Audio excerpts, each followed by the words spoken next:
Welcome to the Barnfield Training Centre and the April edition of Turf Moor. Here's what's coming up in the show. We're on the road to the capital as the Clarets face Chelsea at Stamford Bridge. The women's team make it back-to-back league titles and crew. Nick Pope takes us back to day one of his career, and we take a behind-the-scenes look with VAR at the Barnfield Training Centre. After 3 wins on the bounce, the Clarets headed to Stamford Bridge to face Chelsea on Easter Monday, looking to edge themselves closer to a guaranteed place in next season's Premier League.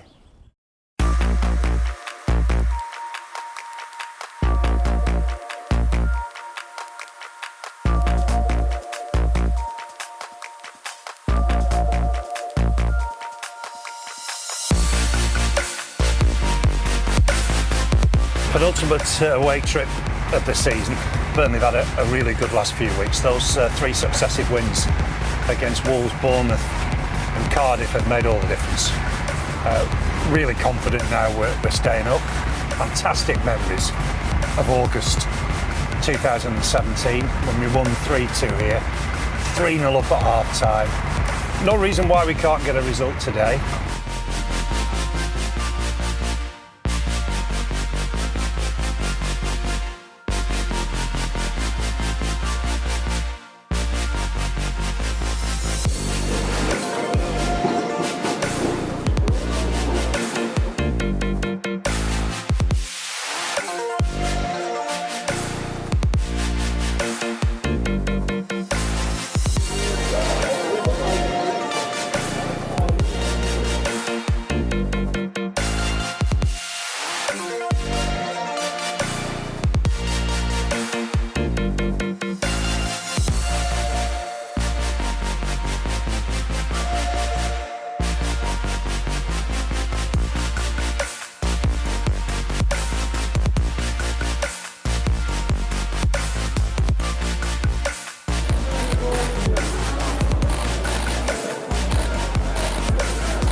The players have earned the right to get the points on the board. It's still not there yet.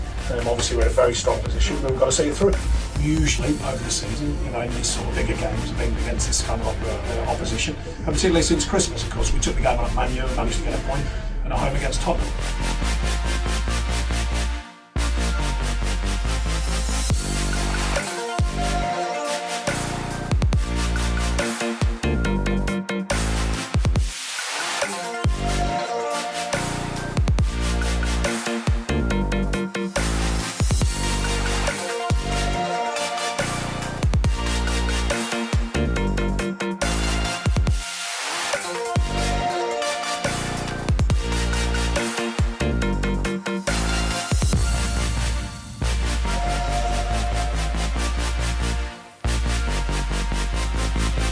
Hello, good evening and welcome to Stamford Bridge. Clarets have travelled to London to face Chelsea. 8 o'clock kick-off, Chelsea against Burnley. Andy Hodgson alongside me. What a fantastic last couple of weeks. We've had 3 successive wins. I tell you what, we've had a good run, but we used to come to places like this and fear what was about to happen. We don't do that anymore, do we? We're a bit more leisurely.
chances, but we weathered the storm. Obviously went ahead, got back in it when they went to 2-1. So yeah, we're delighted with that tonight. But I think you can see the end of it. So after 40 points on the board, and I guess tonight epitomised what your side's all about. Well, we've had more comfortable occasions, it's fair to say, but that was a really nitty-gritty, hard-fought. Well, the reason is very frustrated and so I prefer not to come over here. He's been sent off. I think he's been offended as well. Well, I don't know what you're allowed to say anymore. Handbags, man bags, bum bags, some kind of bags was happening in the tunnel. I didn't see much of it. I was out clapping our fans who have been tremendous all season. It's a long way down here on a bank holiday.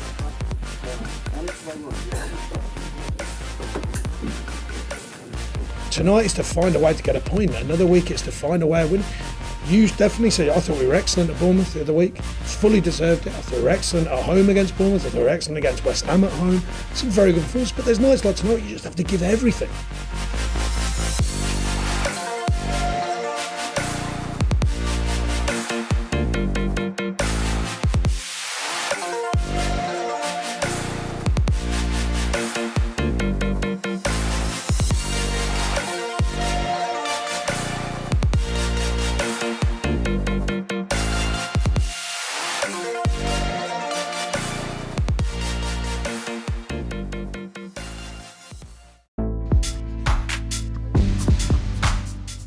It's been another superb season for the women's team, who have wrapped up back-to-back titles and promotions. A 3-0 win over Crewe ladies, so Matt B's side crowned as champions. The mindset's strong, the players are confident, and there's a real belief in the group, as there has been all year.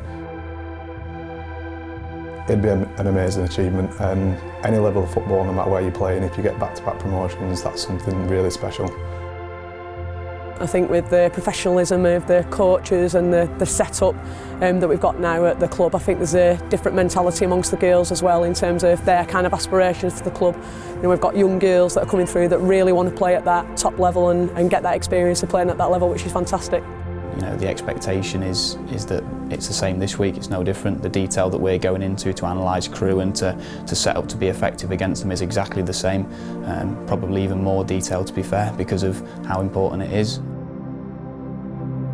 For everyone involved, you know, Matt, the manager, the coaching staff, the players, the families of the players as well, everyone that's sacrificed something this season, it will be something really special to them. The players are ambitious now. They know they need to get across the line, and I believe in them, and I'm confident that they will.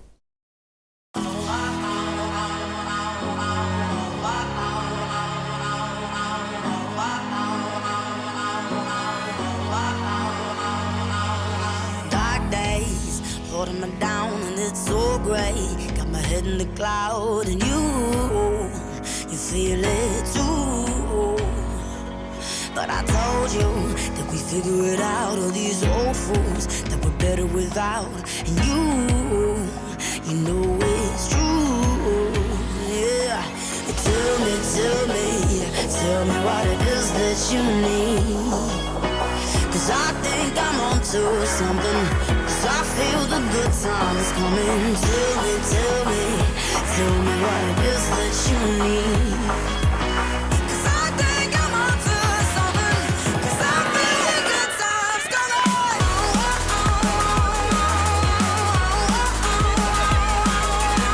I think I'm onto something. 'Cause I feel the good times coming.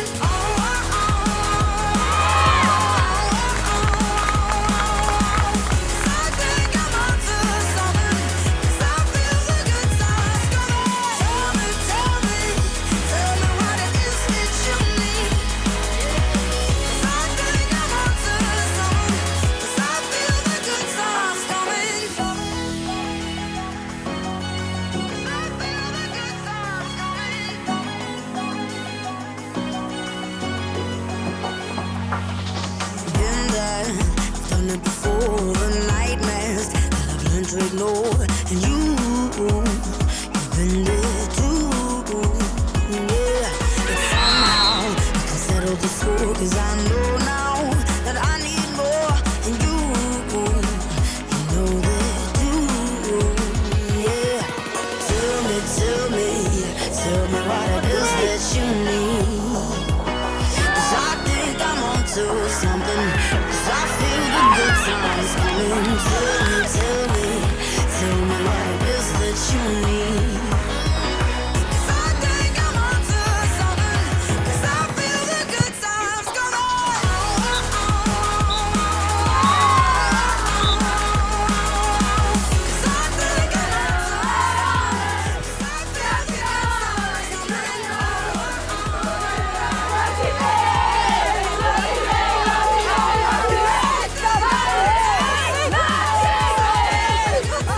been a long season. It's been a season where we've needed to obviously dig in deep and to make sure that we were performing at the best level possible, and we've done that all season. Consistency is what's allowed us to obviously get to the position that we're in, and they've stood strong and showed their character as they have done all season. It's a Joss and Wish.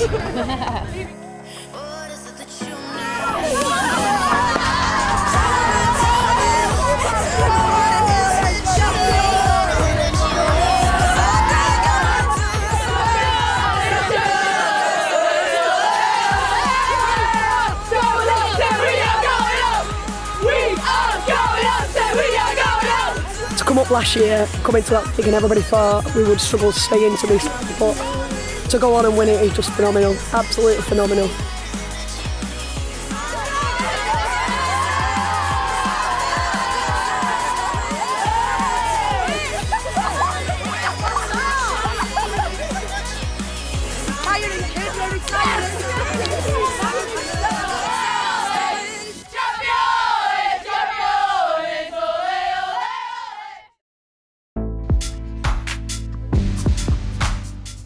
In just over a week's time, the club will be celebrating at its annual Player of the Year awards night.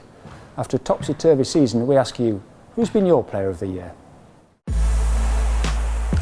Barnes have a shot! Yes! Burnley lead at Old Trafford! Knocked it off for Barnes, big chance! Ashley Barnes! Yes! A calm, steady finish! Dwight McNeil's opened his account! What a story that is! Driving forward here, McNeil, can he hit it? He looking to hit it! Yeah! Oh my word, that is magic! Can Taylor win the next ball? He can! Big and strong, great stuff from Charlie Taylor. Looking to drive forward, gets the better of Dean Garner. It's a great header to be fair off the line. What for Westwood? Yes! Oh, Westwood scored! Burnley ahead! Last season's top scorer! High into the net, left-footed. Swung in by McNeil. Chance there. Burnley lead, and it's Chris Wood again. Just can't stop scoring. Just edging forward, looking to have a shot. Oh, save from me. Clips it towards goal. Oh, what a clearance from Ben Mee. Hazard, edge of the box, just chips one forward, looking for Aguain. It's cleared off the line by Ben Mee. Jota rides two challenges, now ring at Tarkowski. Super challenge. Great stuff from James Tarkowski. That's what you get with Phil Bardsley. Might fall here for Hendrick. 1-0 Burnley. Oh, and about that from Jeff Hendrick. Great ball. Yeah. Jack Cork's got it. Westwood, can he hook the ball in towards the back post, looking for Goodmanson. Headed down and in.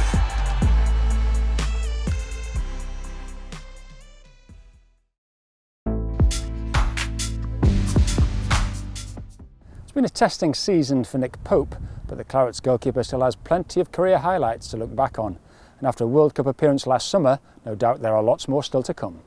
And a chance for Sissoko to double the lead, thwarted initially by Pope, who then did enough at the second time of asking as well. Benteke through, and Pope makes a wonderful eyeball-to-eyeball block. Sturridge looking for room. Pope has to produce the save, not for the first time today.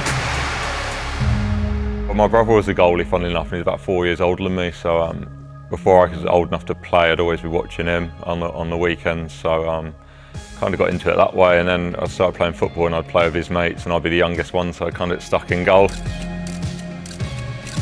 So I was in the Ipswich Academy. I was only about 10, and I got offered like a 6-week trial, as you do, and felt like I was on trial for about 4 months.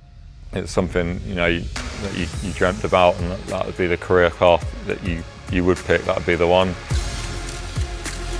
Getting released from Ipswich, I think it's just what I needed at the time, just a whole fresh start. It was a great decision to go there in the end, to leave all your friends, and it was a difficult decision at the time, but I think one that I felt was for the best. I'd been at college a few years and kind of been offered trials at different stages, and nothing had even come about. So when this one came about, it was just, if it happens kind of thing. So I was all ready to go to university at Nottingham. But 2 days, went really well, and after that, I think they watched me play a few more games for Bury Town, and then at the end of the season said we were going for your contract. Realised that I was going to be on loan for a majority of my first years at Charlton. Really, I think I had a good outlook going into each loan, thinking, you know, what can I take from this loan, what can I learn, and like I say, putting myself in the shop window, not for Charlton, but you know, potentially clubs higher up the pyramid than the one I was on loan at. Got in the team at Charlton and played quite well. So we ended up getting relegated, so it was a really tough experience. Plus side of that is probably the club wanted to sell me, being an asset, and so it kind of worked in my favour. I think that way when Burnley were interested, move happened quite quickly really. The first day that I signed, I said, you're not cracked it now. You've signed. Don't come here and think you've signed for £1 million or whatever and sit on your laurels and be happy. You've got to come here and push yourself and push the other goalkeepers. Being in and around it every day training, I think that improved me a lot with Premier League players. And then being able to watch Premier League matches on a weekend live and watch how Tom and Paul operated in the week, it helped me and gave me ideas. I think something I've tried to do throughout my career is pick little bits off different people and take bits of advice and build kind of your own game around that. And up towards MacArthur and clutched by Heaton acrobatically. He's hurt because me got in his way, Peter, and so he didn't get the kind of fall, the landing he would have wished for. Yeah, your heart rate raises a little bit. Nick Pope on the bench, 25-year-old who came up from Charlton a couple of seasons ago. Is this going to be the moment, make my Premier League debut? So that's something as a kid you can only dream of, to play in the best league in the world. The England goalkeeper looks as though he's going to play no further part. Yeah, you go on the pitch and then take a deep breath and say, this is me now, and I've got to get through the next hour and show what you're about. So this is a big moment for Nick Pope. It's a Premier League debut. Good luck. Here's Townsend. Got his shot away and Pope has made another comforting save. Kamai! Beat now by Pope, that'll do. When you're 10 games in or 15 games in, they're the only Premier League games I've ever played, so I was still proving myself, proving could I be consistent, or proving was it good enough to sustain the levels of form. So I never really had a chance to even stop and think about it or rest on my laurels. Really good save again by Pope. They're taking on all comers and defied by Pope. Didn't really have time until probably the end of the season to think about kind of how well it went and what had happened. Spot in Europe, so that was a massive day for us, and atmosphere at the turf that day was unbelievable. Yeah, we were in Paphos in Cyprus on my holidays, just relaxing, and I had a look at my phone and I've been selected for the 2018 World Cup squad, and it was like thousands of texts and missed calls from everyone else from back home. As a child, you'd never dream about it. It was something that was so far away, especially for myself. Obviously being at college and planning on going to university, it's kind of a surreal moment.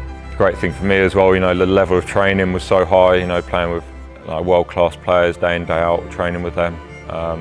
Can only improve you as a player. Also a big thing for me, wanted to be part of the European campaign that achieved the previous season. Obviously didn't last too long. Obviously 15 minutes into the first game of what should be a real massive highlight of my career, playing European football, turned out to be a massive low. Something that took some time to adjust to and accept. But you try and look at the bigger picture, being injured and looking after yourself, and and saying to yourself, you've got to come back and be part of that again, and come back, be stronger. So come back and to get through some games, it was you felt like normal again, really, in a weird way. It gave me a real boost to get back training every day and, like you say, playing the games. We're thinking about we're staying in the Premier League, so that's a goal for everyone at the football club. And I think when you're out of the team, make sure if you do get opportunity, you're ready to do my best for the team and the club.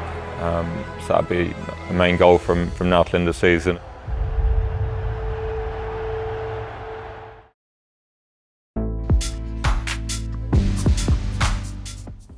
VAR comes into the Premier League next season. Barnfield hosted 2 games as a training exercise for the officials. We went behind the scenes to see how it's all going to work.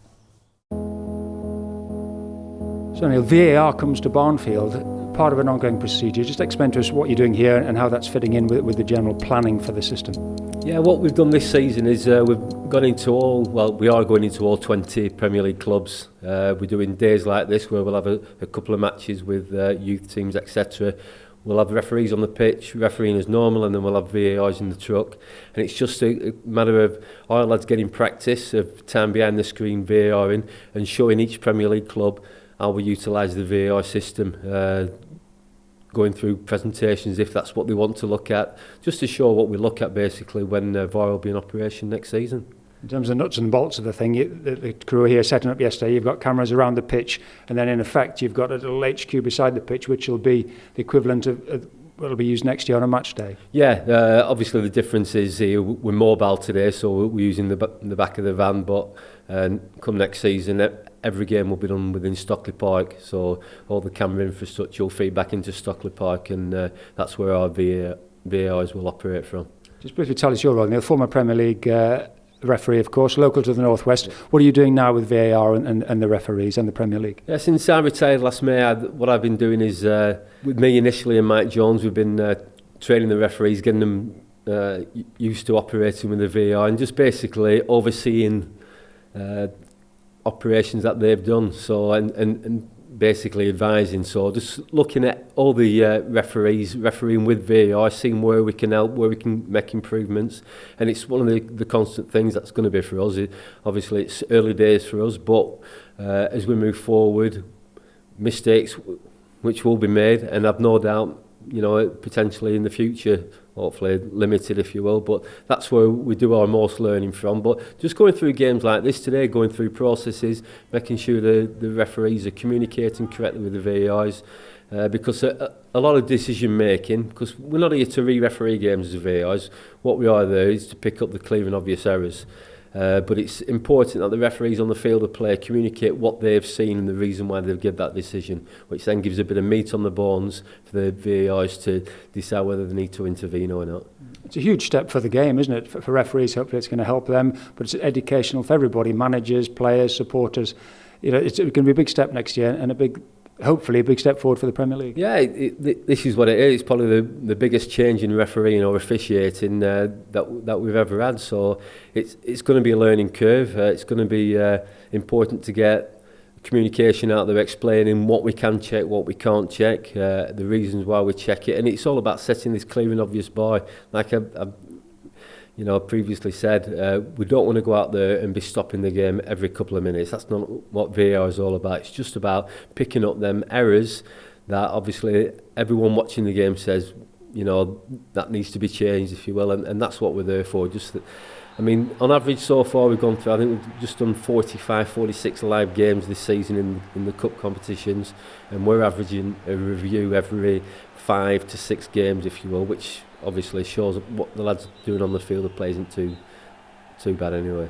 We've seen it in other competitions, particularly the Champions League, as you say, the cup competitions. And there's probably a few myths that perhaps need to be explained. Are you able to just show us exactly the other things that you will be looking at, that the referees will be looking at in the Premier League next season? Firstly, what it can be used for. There's four instances that we check. Every single goal that is scored, we will check, no matter what. Even if, obviously, players celebrate, they get back, they kick off straight away. People think, why didn't they check that goal? But because we're getting that swift at it, and we're utilising our skills a lot better, I can assure everyone that we do check every goal. So we'll check if there's been an offside in the build-up, a foul by the attacking team in the build-up, if the ball's gone out of play.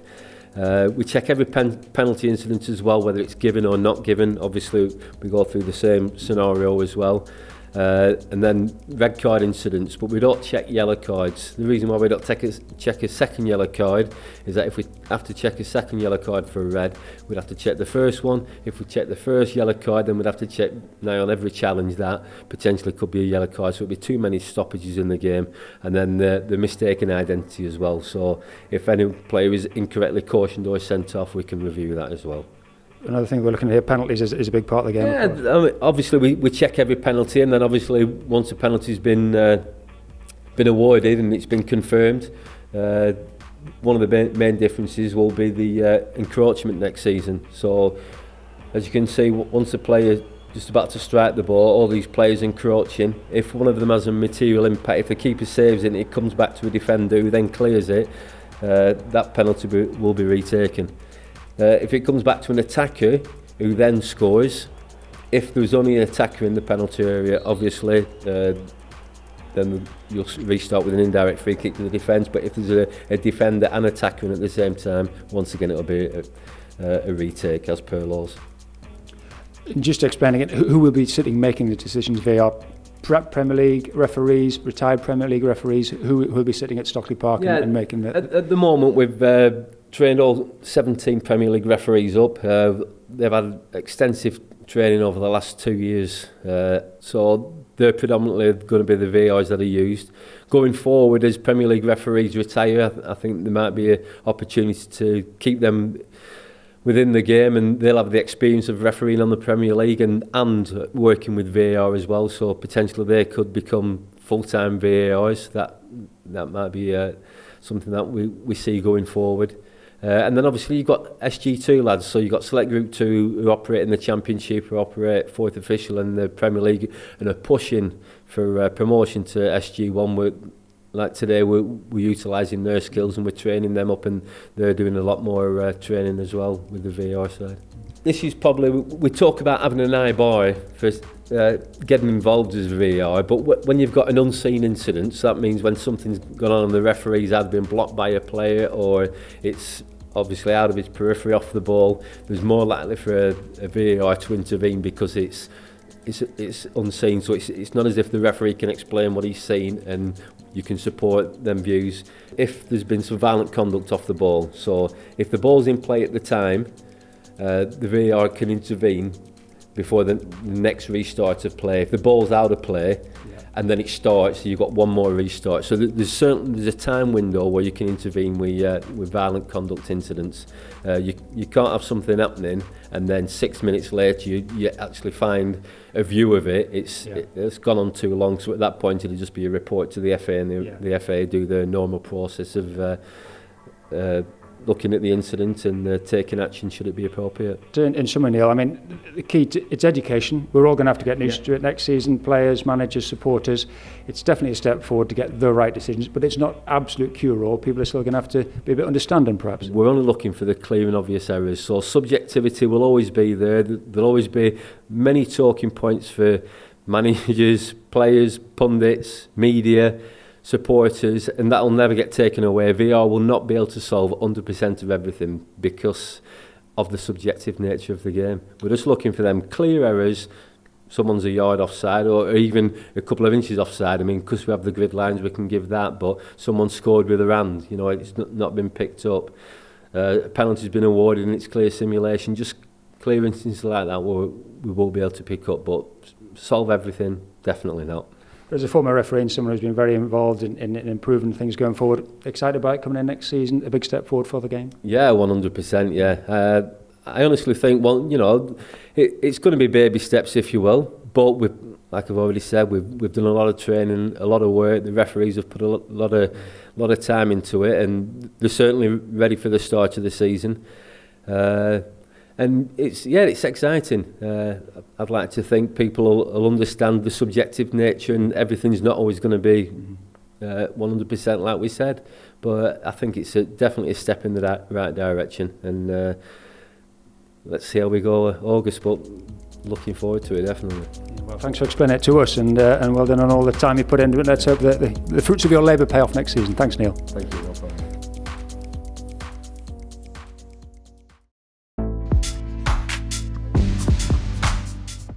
That's it for this month's show, and as the title race comes to a head, can Burnley throw a spanner in the works? The champions are in town.